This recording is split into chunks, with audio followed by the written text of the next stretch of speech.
Boa tarde a todos e todas. Eu sou a Mafelu Visoto, apresentadora do Inovativos, e estou de volta aqui para mediar mais um painel no Innovation Experience 2023. Agora para falar sobre o tema tendências e perspectivas para investimentos, fusões e aquisições no cenário empresarial de 2024.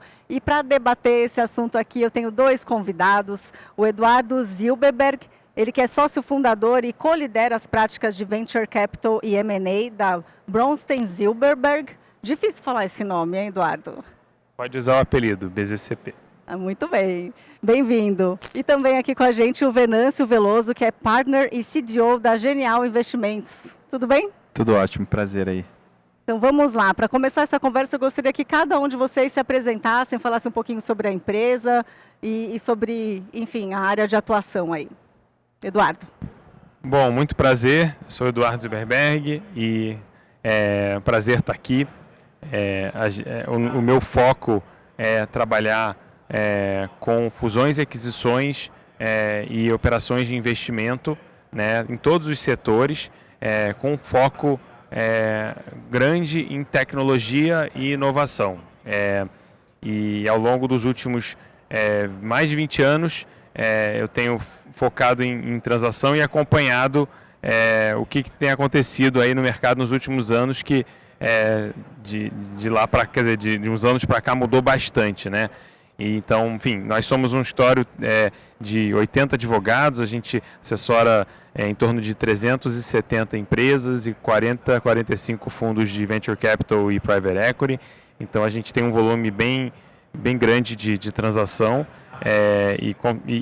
Como eu falei, em todos os setores, saúde, educação, tecnologia, e, enfim, prazer estar aqui. E também a gente ajuda com questões fiscais, trabalhistas, propriedade intelectual, enfim, todo o ciclo e a jornada empreendedora até chegar num IPO, num M&A, né? Porque não é só adquirir e pronto, né? Tem toda uma burocracia por trás. Exato. Só o seu olhar aí já mostrou que é bem desafiador. Muito bem. Venâncio. Bom, em primeiro lugar, prazer aí estar com vocês, né? Boa tarde a todos os ouvintes aqui que estão conosco. É um prazer enorme aqui estar participando do Innovation Experience Conference. Eu sou sócio e CDO lá na Genial, responsável por toda a parte de inovação e transformação digital.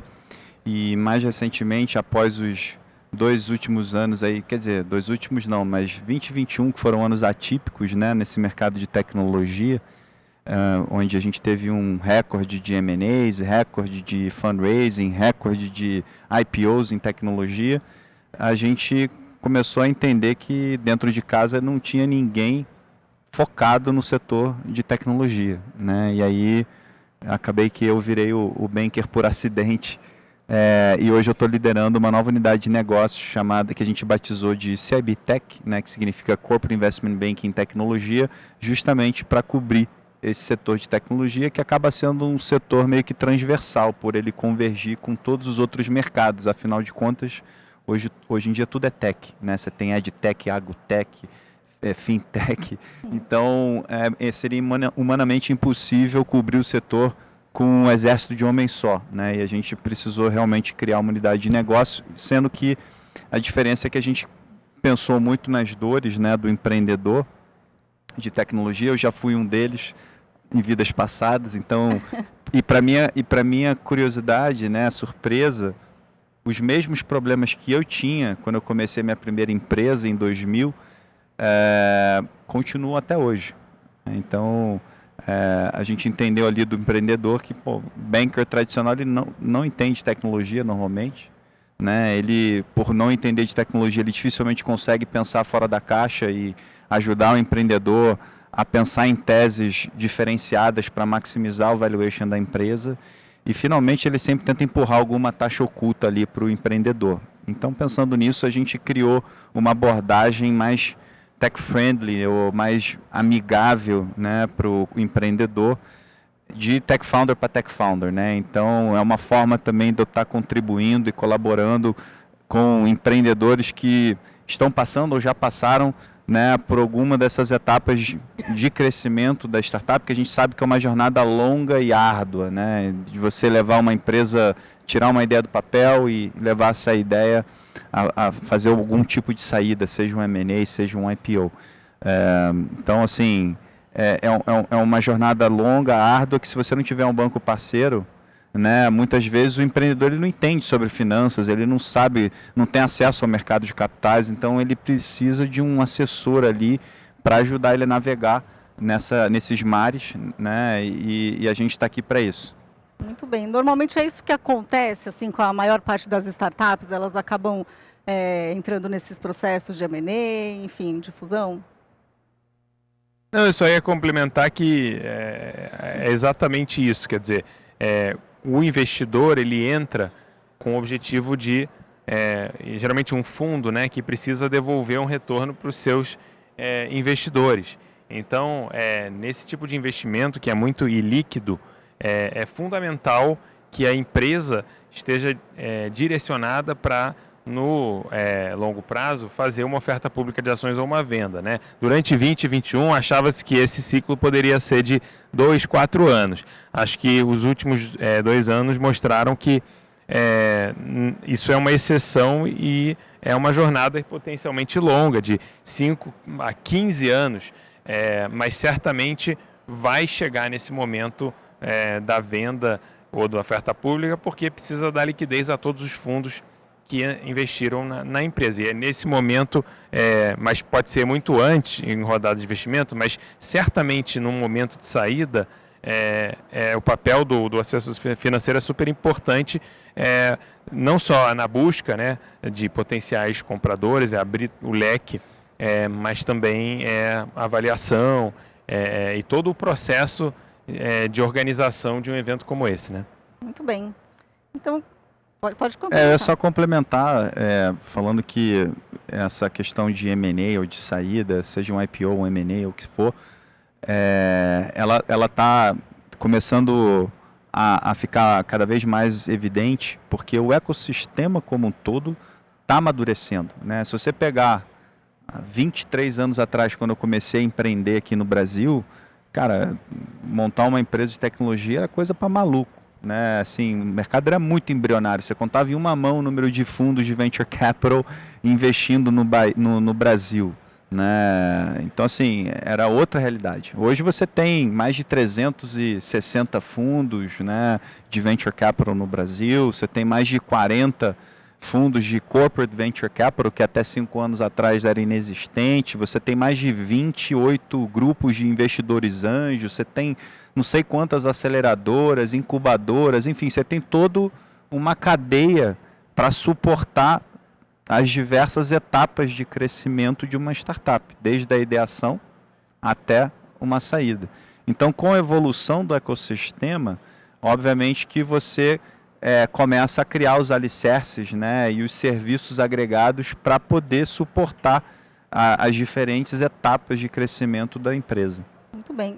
O tema desse painel é falar sobre as projeções para 2024, mas antes disso eu gostaria que vocês trouxessem um retrato aí do que foi esses últimos anos, né, até esse ano de 2023 mesmo. A gente está num terreno fértil também para empreender e entrar nessas fusões, enfim, esse retrato é positivo? Sim,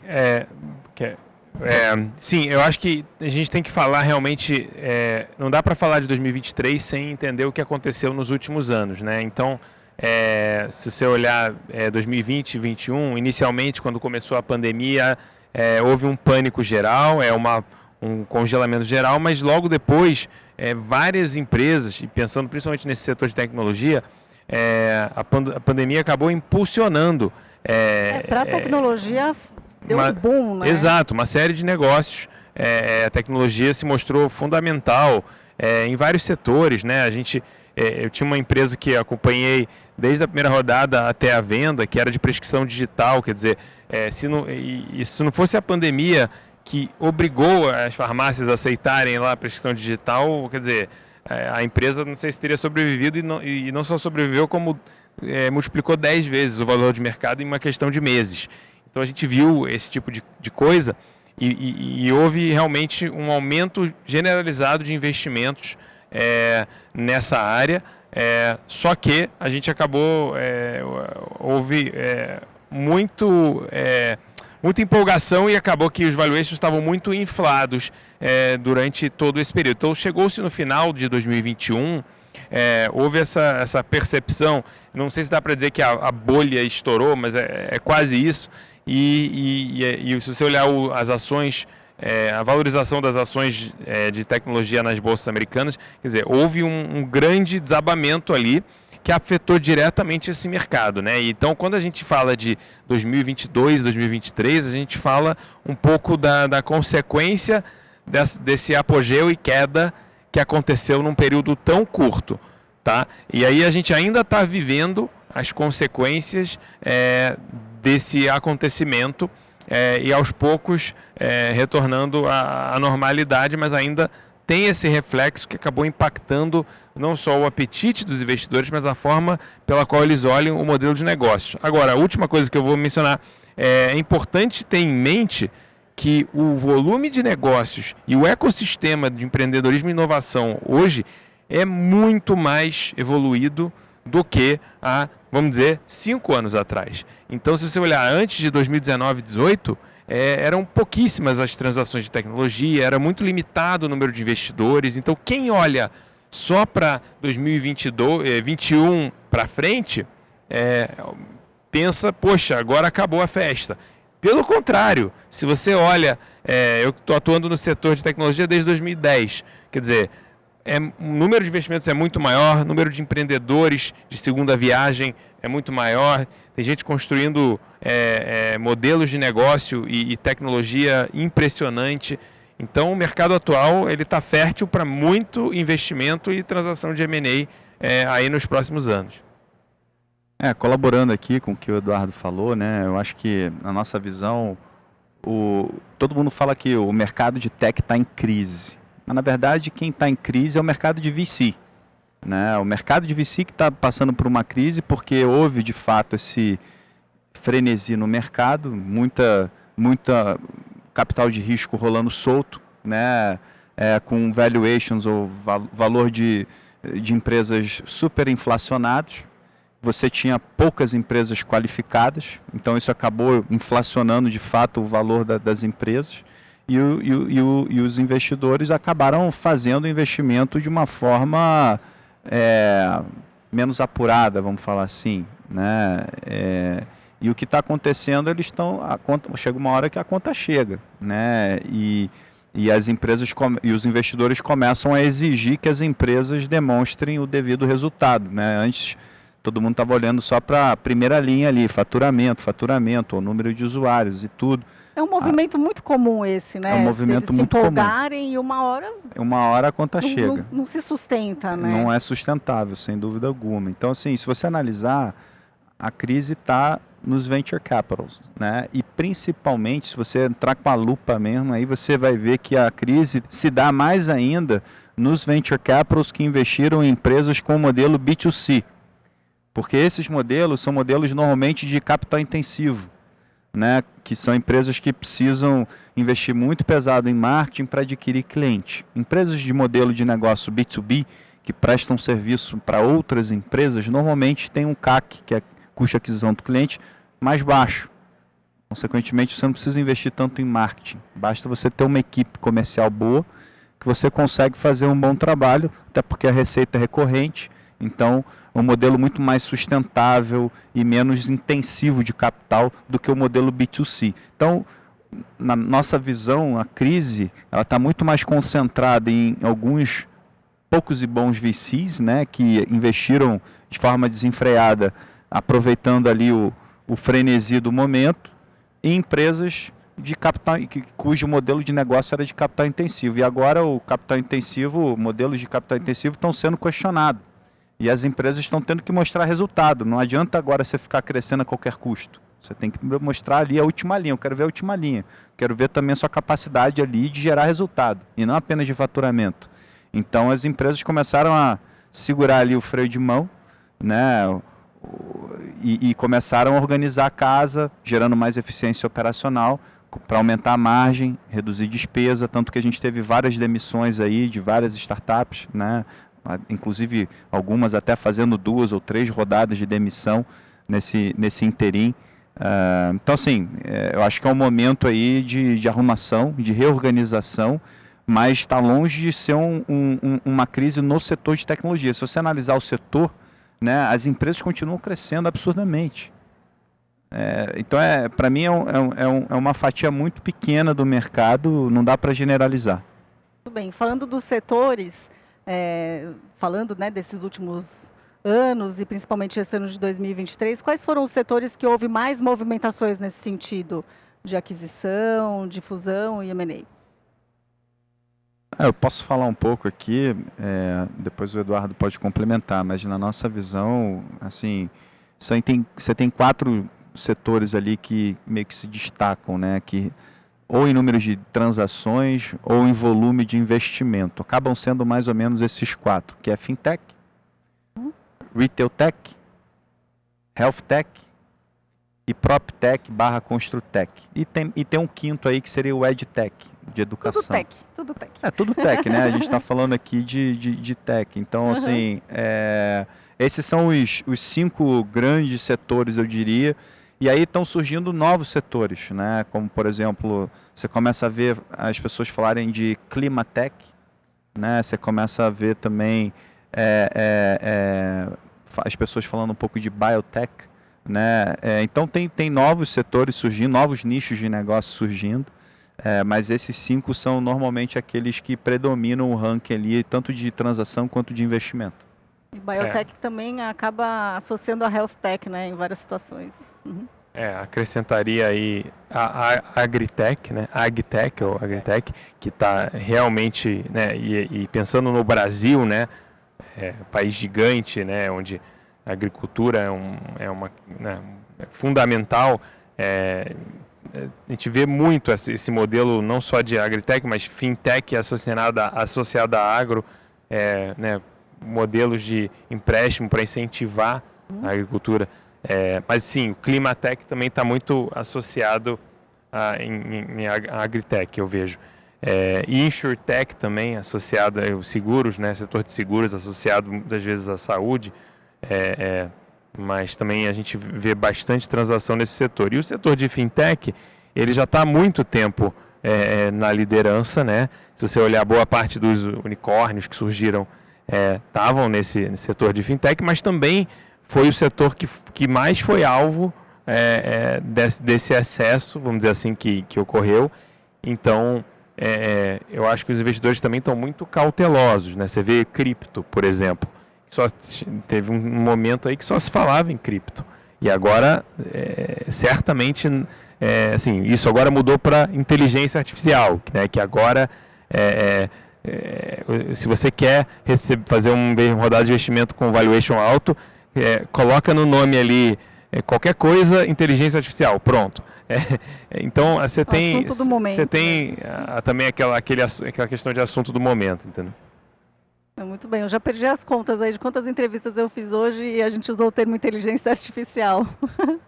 E isso que você falou das fintechs associadas a outros setores é algo em constante crescimento, né? Acabei de fazer uma entrevista sobre esse assunto. Instituições oferecendo serviços financeiros para os clientes. Exatamente. Então, muitas vezes dentro de uma retail tech, por exemplo, surge uma fintech, né? Como forma de complementação aí dos serviços. Então, a gente, de fato, tem várias empresas, seja no setor de educação, saúde, ou até a AgTech, que começa a montar uma fintech junto. Então, acho que fintech permeia muitos outros modelos de negócio. Muito bem. Quer complementar? Eu ia comentar que, curiosamente, eu escrevi um artigo, mais ou menos uns 2 anos, 3 anos atrás, agora já não me lembro exatamente, fazendo um paralelo entre o mercado varejista e o mercado financeiro, né? Porque se você parar para analisar, um dos primeiros setores que foram digitalizados e passaram por uma transformação digital profunda foi o varejo, né? Nos primórdios lá da internet, quando a internet começou de fato a bombar, né? Você começou a ver então os primeiros e-commerce, né, como Americanas, Submarino, Mercado Livre, entre outros, né. Depois começou a vir uma segunda onda de empresas de e-commerce de nicho, como a, né, Baby.com, a Wine.com, a Saks de perfumes, enfim, você tinha várias empresas ali surgindo como líderes de nicho. Aí depois se começou a haver consolidação ali desse mercado, né? A Americanas se fundindo com o Submarino e Shoptime, se tornando B2W, o Cenova lá fundiu também algumas empresas, como Ponto Frio, Casas de Bahia, se eu não me engano, entre outras, enfim. Então, isso tudo para dizer que esse mesmo movimento está acontecendo hoje no mercado financeiro. Se você parar para pensar, o mercado financeiro, há 10 anos atrás, era praticamente uma oligopolia de 5 bancos, né? Entre Bradesco, Itaú, Caixa, Banco do Brasil e Santander. Basicamente, toda a renda per capita aqui da população brasileira girava dentro desses 5 bancos, 80%. E agora, com a abertura do mercado, com a ajuda do regulador, a gente começa a ver o quê? Os novos entrantes, os neobanks. A primeira onda, muito parecido com Americanas, Submarino, Mercado Livre. Depois dos novos bancos digitais, que começaram a surgir? As fintechs, focadas em nichos. Aí você tem uma Genial, focado no nicho de investimento. Você tem uma Creditas, focado no nicho de crédito. Você tem, né, uma 88 Seguros, focado no nicho de seguros. Por aí vai. Então, e agora os grandes bancos estão começando também a comprar muito dessas empresas, né, consolidando o mercado. Então, o mercado ele precisa se fragmentar para depois se consolidar. É praticamente um organismo vivo e é isso que a gente está vivenciando um pouco hoje. Mas essa competitividade não se perde, né? Os grandes bancos, por exemplo, adquirindo essas fintechs, continuam surgindo novas fintechs e aí segue a competitividade. Não se perde isso. Não, com certeza, né?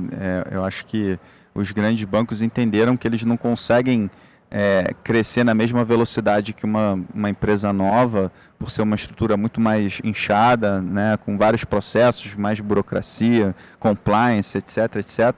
Então, eles acabam fazendo cheque porque eles estão perdendo o mercado, né, para essas fintechs e muitas vezes, por exemplo, por que o Itaú comprou o XP? Porque começou a ver que muito dinheiro estava saindo para a conta da XP, estava migrando do Itaú para a XP. Então ela foi lá e falou, não, vou estancar a sangria aqui enquanto ainda dá tempo, né? Se deu certo ou não, são outros 500, mas essa foi a tese, né? Então, assim, os grandes bancos normalmente fazem aquisição de empresas menores que estão ganhando mercado de forma rápida para botar para dentro e estancar essa sangria, entendeu? Sim. Bom, vocês já falaram bastante desses movimentos, né, que já indicam as tendências para o ano que vem, para os próximos anos. Tem mais algo a acrescentar, Eduardo? Bom, só complementar o ponto da competitividade que vocês mencionaram. Quer dizer, muito antes de ter a aquisição, essa competição ela gera uma redução das taxas que, por exemplo, os bancos cobravam. Eu tive essa experiência como pessoa física, né, cliente de banco, e via a taxa ser reduzida e depois ser eliminada de corretagem por conta desse movimento de competição. E isso não é só nos bancos. Se você olhar o que acontece no transporte, né, com Uber, com 99, quer dizer, sempre que você tem um modelo de negócios que vai gerar uma economia grande para a população, um negócio, você está agregando valor e o negócio tem um potencial imenso, né? E a gente viu a tecnologia revolucionar nosso modo de vida e trazer essa redução de preços, seja em taxa de entrega, tudo, né? Tudo que a gente faz, fintech. Então, assim, essa tendência ela é crescente, onde cada vez mais a tecnologia vai nos permitir ser mais eficientes, ter uma economia. Inteligência artificial está aí, né? Que é o que você mais falou hoje. para gerar também uma economia de tempo para todo mundo, né?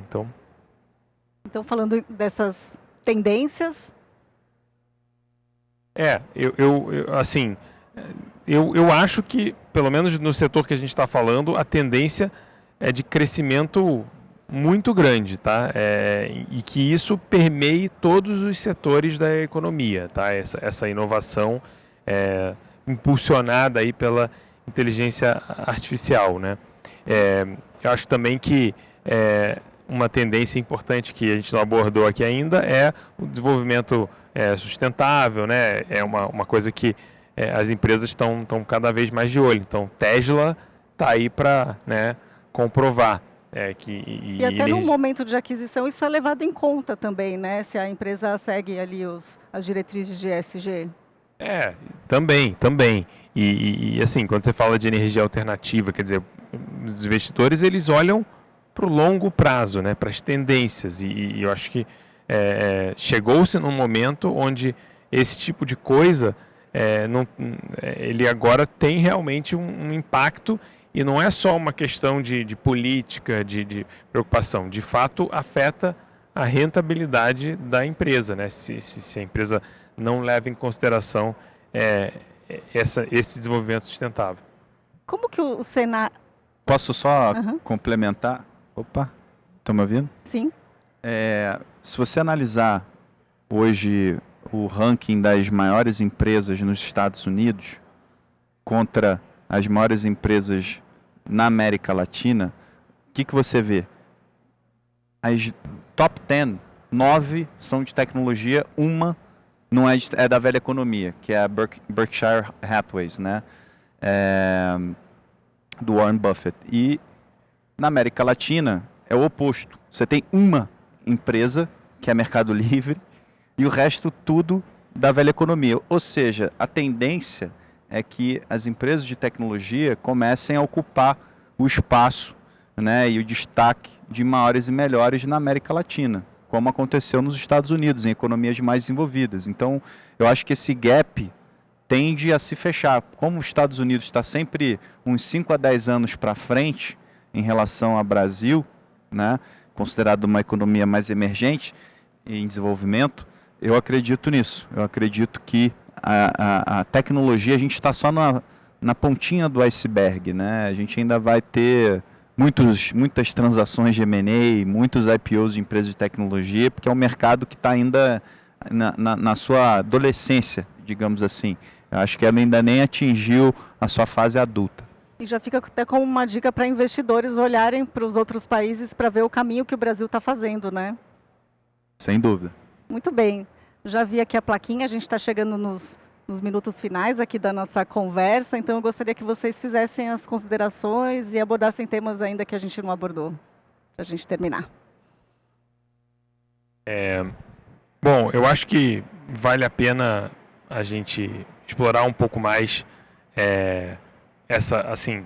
o que hoje um empreendedor, né, precisa estar atento, né, pensando numa captação de investimentos e olhando para o mercado, né? Então, primeiro, a gente viu que com essa, vamos chamar, a crise ou do setor de tecnologia ou do modelo de venture capital, mas houve uma mudança de perspectiva de, por exemplo, modelos de negócio e um shift, né, de apetite de modelos de negócio que queimam caixa a qualquer custo, para modelos mais sustentáveis que têm a visão de chegar num break-even no médio, curto prazo, né?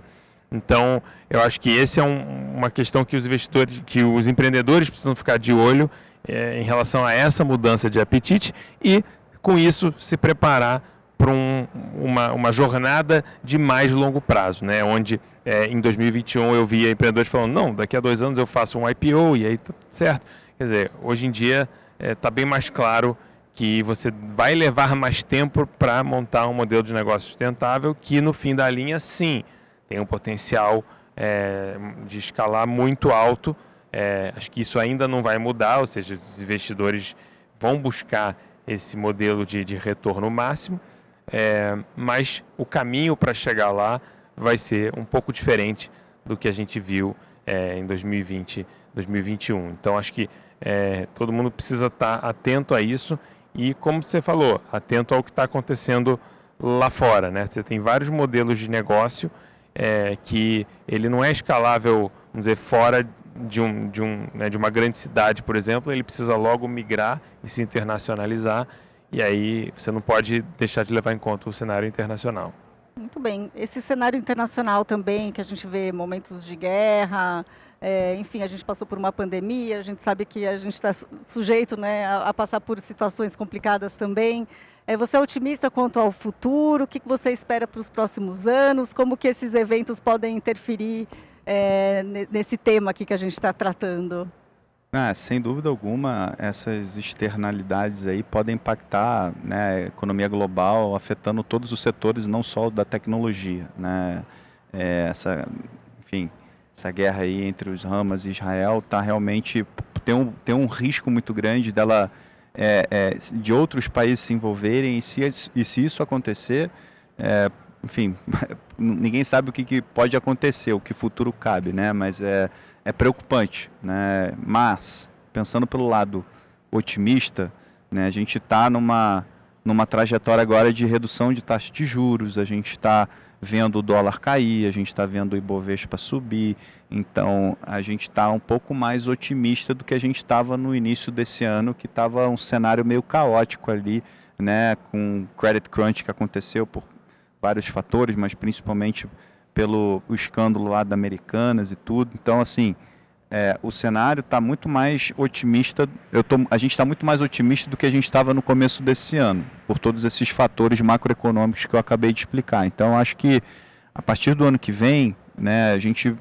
eu acho que até agora, assim, agosto, setembro, outubro, já foram bons meses em termos de captação. A gente já começou a ver algumas rodadas aí bem robustas, como da Gympass, da Nomad, da Motu, entre outras empresas aí que fizeram, né, captações aí bem relevantes. Então isso tudo são indícios de que ano que vem vai ser um ano melhor do que foi 23. Agora a gente não sabe dizer se vai de fato ser, por conta dessas externalidades que a gente não tem muito controlar. Que afetam muito o mercado de capitais, né? Então, por exemplo, uma coisa é o crescimento dessas empresas que têm uma tendência positiva aí e otimista, ainda que com cautela. Agora, quando você fala do mercado de capitais e quando é que vai abrir a janela de IPO, quer dizer, no meio de guerra da Ucrânia, guerra em Israel, fenômenos climáticos aí cada vez mais frequentes, quer dizer, então eu acho que o investidor ele tem que estar preparado para o imponderável, quer dizer, mais do que nunca eu acho complicado você colocar todos os seus ovos na mesma cesta, entendeu? Justamente por causa a regrinha básica, desse tipo de coisa que a gente vê acontecendo cada vez mais. Muito bem. Eduardo, Venâncio, muito obrigada pelo bate-papo. Passa rápido, meia horinha, né, gente? Mas eu agradeço muito, viu, por terem compartilhado aqui o conhecimento de vocês com a gente. Obrigada. Muito obrigado, pessoal. Boa tarde aí. Obrigada. E agradeço a vocês que acompanharam aqui essa conversa. Tem mais painéis vindo na sequência.